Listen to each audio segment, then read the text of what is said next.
You know what time it is. Welcome to Gr8TableTalk. Childhood friends coming together to make a difference in our everyday community. Enjoy this week's episode. All right. Welcome to Gr8TableTalk. I can't say that because I'm clapping and saying it. Okay. Go ahead with it though. Welcome to Gr8TableTalk. It's your girl Cash. And it's me. That guy, That's Brandon. Right. Yeah. All right, so we made a birthday. Well, I made my birthday. He's a few days away. I'm gearing up. I'm gearing up. You know, I'm gearing up. I could take like a shot a day going towards it. I think so. Like, make it a point to just chug along. I think, you know what? That's probably what I'm gonna do, because I want to live my best life. I know, but I got to figure out when I do it. I guess I can do it after. I want to do it in the evening. Yeah, that's a good one. It's good for the constitution. I kind of get sleepy, you know. I know. That was just what to say. I don't know what it is about alcohol. I get sleepy. So yeah, I'm not gonna be the one in the club. But I take that back though. Drinking, that is. For me, I think my wave kind of goes like alcohol hit me like an energy drink in the beginning. Like I think as the night winds down, like I think I need kind of constant something going on. I think once the night dies down and we just chilling, like I'll pass out on you. It never fails. I don't care. I can be at a popping party, and if I'm drinking, I'm most likely want to go to sleep, or I'll be so laid back that I won't be my normal turn up self. I'm out there. Out there. And I think that's why for me, like I think I am my, I ain't say best, like I'm probably more fun in that atmosphere than I am on a day-to-day. Because I'm pretty reserved on a day-to-day. Right. Get that party flowing though. I think one year we need to party together.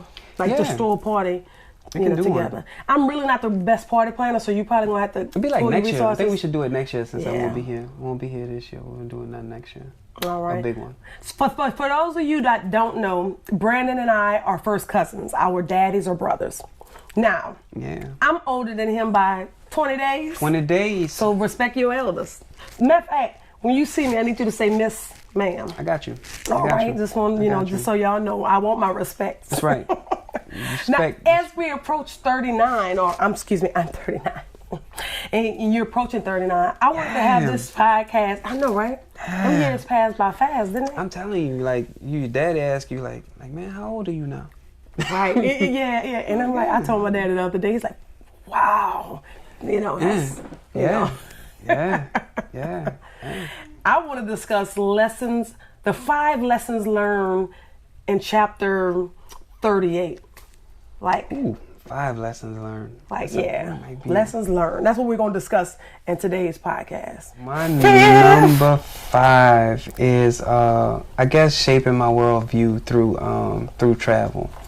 Like, I think we, I guess, take for granted not having a very broad, idea of, I guess, how the world works, or even just certain different philosophies and stuff. Like, I always say until I got out of my neighborhood that I didn't realize certain things, and you be really, really, even though you've learned certain things after you get out of your neighborhood and you start to kind of get into the world, when you see the world as a whole, like that, I think that's a life-changing thing to really kind of embrace different cultures and different people, because I live the life of a black man and I pretty much stay inside of that, but you start to, I guess understand what other, races and nationalities and stuff go through. It gives you a grander appreciation for life in your own personal life. So that's my number 5.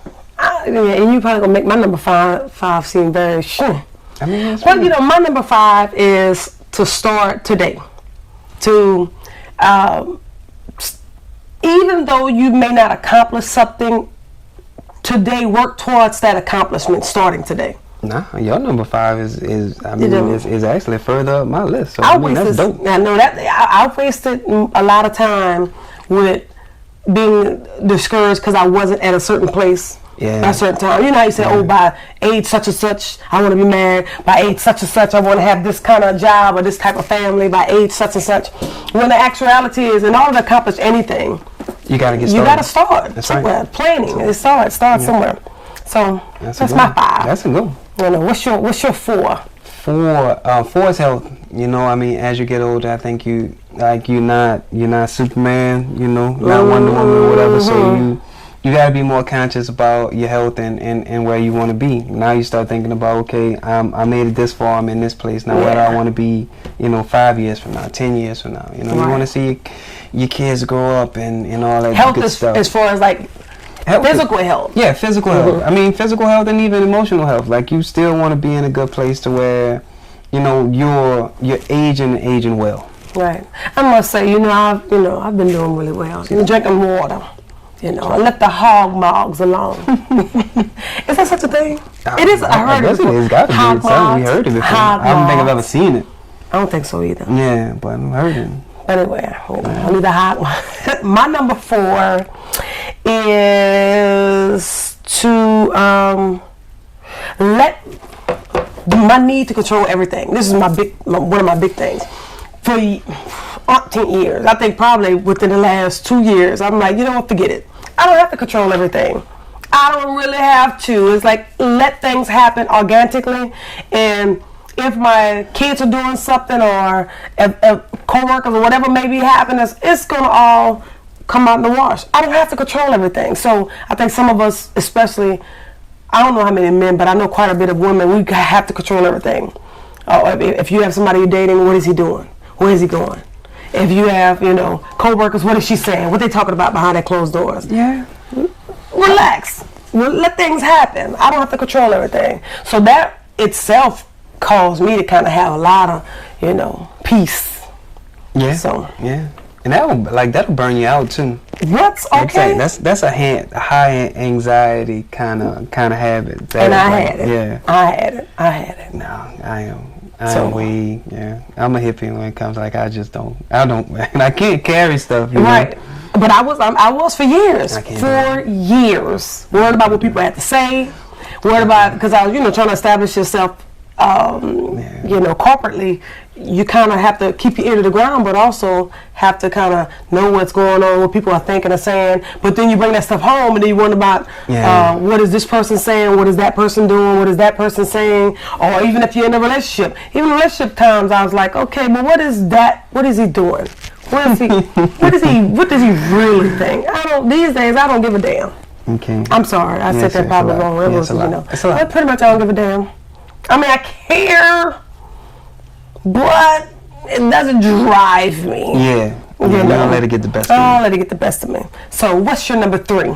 Number 3 for me is legacy. Well, that's my number 3. I think a lot now about, where I'm at and where I want to go.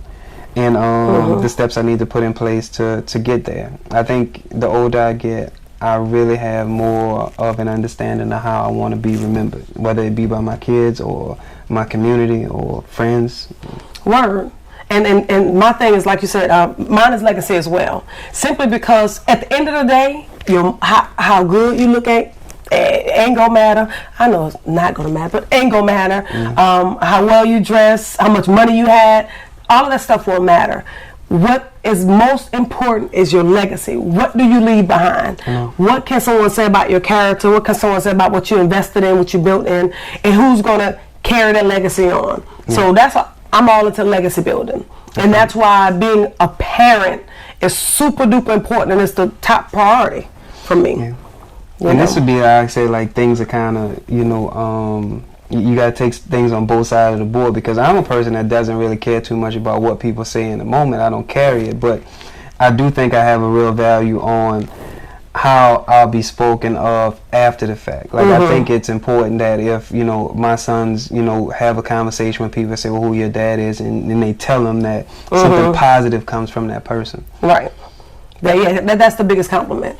And even to, like, back to the legacy, and it has, to me, legacy starts here at home. Yeah. And then if I start, and then when my kids they're a branch of me. And even though they may grow and make their mistakes, at the end of the day, the core of who they are and where they come from will be represented in how they move. Yeah.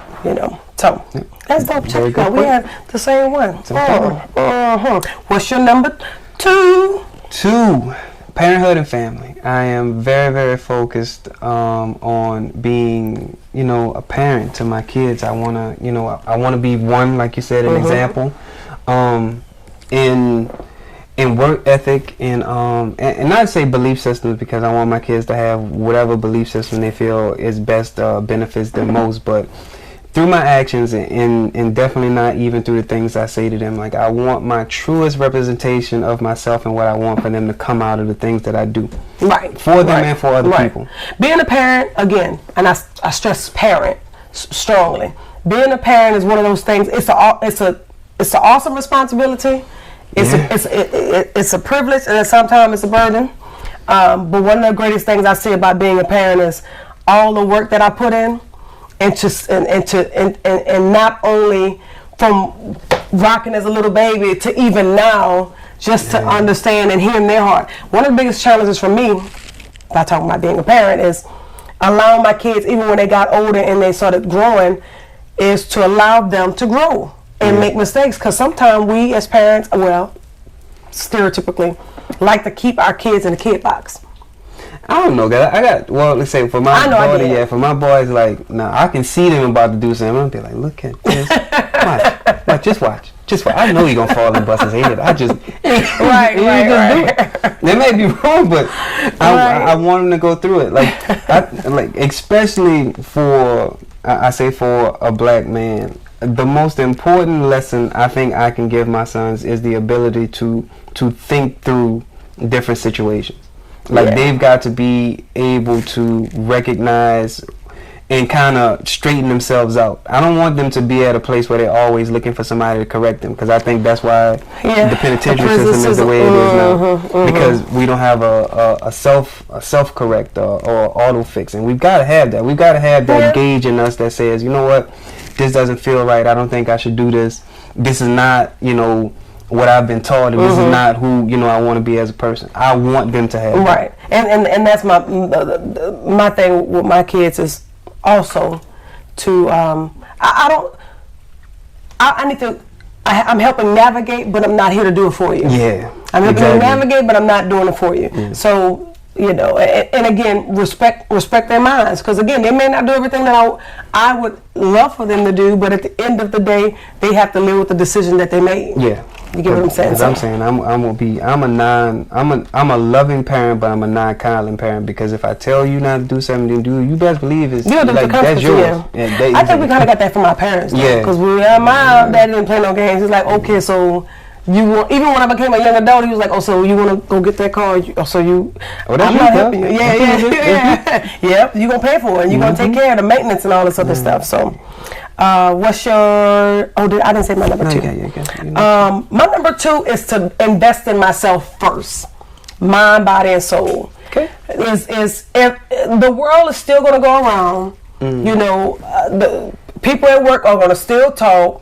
People at work are going to still have stuff to say. Your kids are going to do what they do. Your spouse is going to do what they do. But what are you doing for yourself? We work for our family. We work, and I'm speaking of a woman and some men, that we work for our family. We work for an image, if you will. I mean, I don't even work for image no more, but, we work for this idealism, but we're leaving ourselves out as far as not taking care of ourselves, how we eat, what we rest in, are we checking our blood pressure, all this other stuff. And that's important. Invest in yourself first. That's my number two.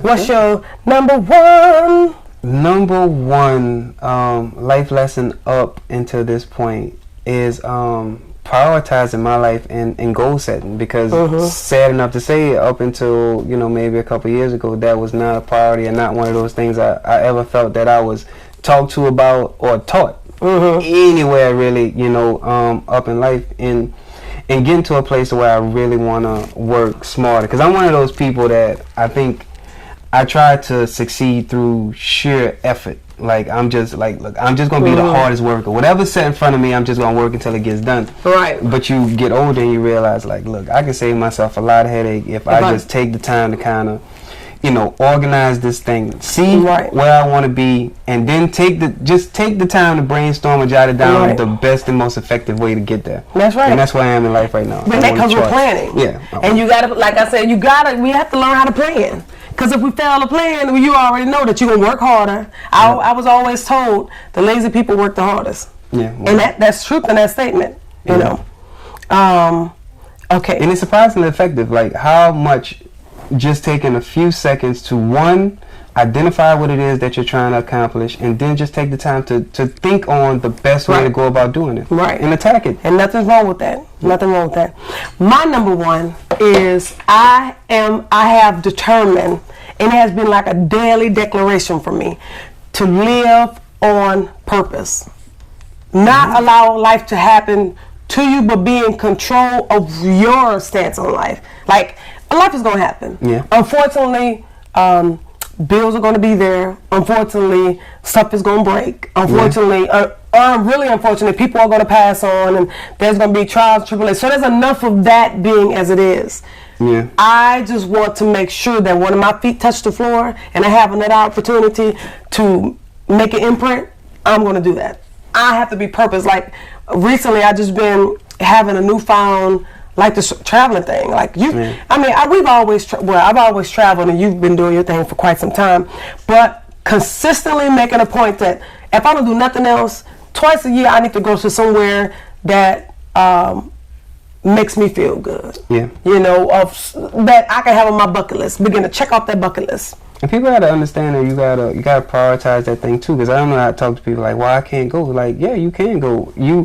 I know people that will set aside money because they say, "Well, I want that handbag, or I want those pair of tennis shoes, so I'll take extra money out of my check to go do that." And they say, "Well, I can't travel." Like, yeah, I mean, you can do whatever it is you want to. That is is what level of priority it is to you. Correct. That's correct. It's funny you say that, because I'm one of the most basic dressing people ever, right? And everybody, I mean, I'm really not a label person at all. I would probably spend more money on accessories, probably like I got an Apple Watch, just certain things but I say all of that to say, one thing I will do, I will travel. I will hop a flight. Like I said, you probably won't catch me in the club, but you'll probably catch me on one of those special flights that they have, like, Southwest of those people get flights. Yeah. You'll most likely catch me on one of those. But that's your like I always say, that's my priority. Because I think what I learned most, I learned early on, when you get to a place where you start to get moderately comfortable, I guess, and you start being able to buy some of the things you want to buy. The things that I spend the most money on are the things I usually use the least.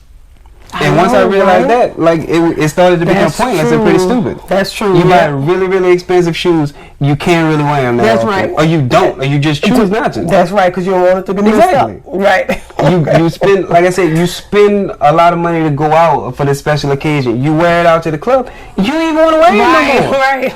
Because you don't want people to see you in it no more. So, like, it's a crazy thing. In those experiences, I'm telling you, standing on, I don't know, pick somewhere. I mean, anywhere. Standing on, an island of St. Croix or St. Bart's, or you've been to Haiti. I don't think. Are you going to Haiti? Or you been to Haiti? No. I was supposed to go, but then they had the uprest again. Yeah, that's right. Because I want to go along. Yeah, they was like, I'm kind of nervous about it. Come over here right now. I realize if I do go to Haiti, I got to go with some guys. I can't just go with just girls. Yeah. I got to have a mixture of some stuff go down that I got a good chance. And it's just not Haiti. It's just some certain places. I mean, yeah. So I mean, that's our 5 points. He gave 5. I gave 5. So make sure that if you have a birthday approaching, or like usually my birthday I reflect, and at the beginning of the year or end of the year I reflect.